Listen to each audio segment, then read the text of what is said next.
how to add screen recording widget to Control Center on the iPhone 17 or the 17 Pro or Pro Max. First, let's go back to the home screen. And from the home screen, swipe down to open up the Control Center.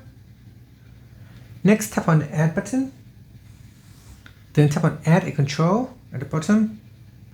In here, go down and find Screen Recording and tap on it.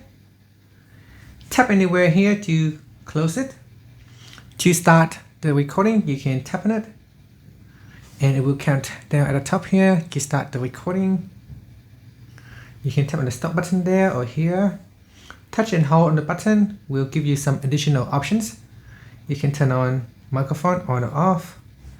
Choose your screen recording. And then tap on start recording. And that's it. It is now recording. And that's it. Thank you for watching this video.